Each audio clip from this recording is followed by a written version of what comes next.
Now we are going back, after we talked about the writings of Paul, to the Gospel of John. And again, we are going to use the Voice Bible. I do this on purpose because you would want to compare this when I am reading it to the versions of the Bible that you have. And again, you'll notice how important that word voice is in here. So I am reading now exactly from the Gospel of John as it is done in the Voice Bible. It says, "Before time itself was measured, the voice was speaking. The voice was and is God. This celestial word remained ever present with the Creator. His speech shaped the entire cosmos. Immersed in the practice of creating all things that exist, were birthed in him. His breath filled all things with a living, breathing light, a light that thrives in the depths of darkness, blazes through the murky bottoms. It will not be quenched. A man named John, who was sent by God, was the first to clearly articulate the source of this light. This baptizer put in plain words the elusive mystery of the divine light, so all might believe through him. Some wondered whether he might be the light, but John was not the light. He merely pointed to the light. The true light, who shines upon the heart of everyone, was coming into the cosmos.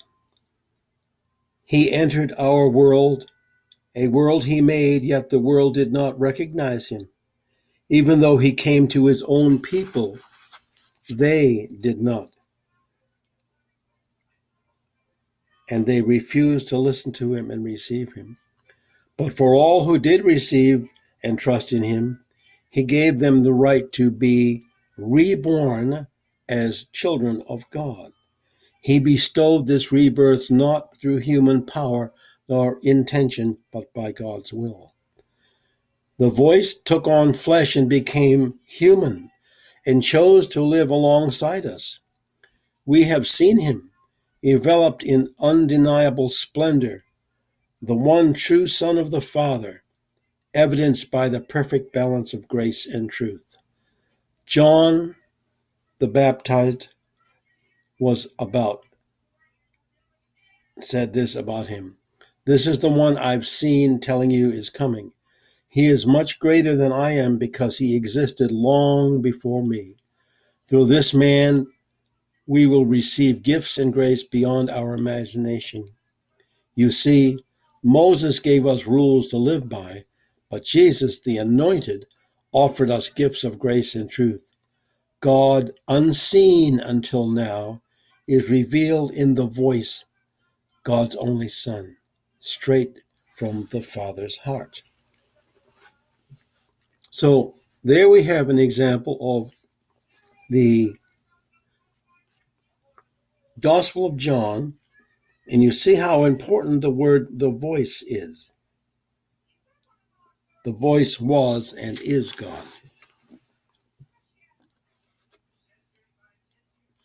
This beginning of the Gospel of John gives you sort of a central theme of the Gospel of John, which is the inner voice of Jesus as you go through this book. The whole book is about Jesus himself, talks to all people, and gives them his inner quality all the way through. So you see, just as an example, we are using the Voice New Testament to give you an idea of that kind of Bible. I ask you to listen to this again now and bring out one of your Bibles and compare that translation, edification, with the ones you have and see what you think.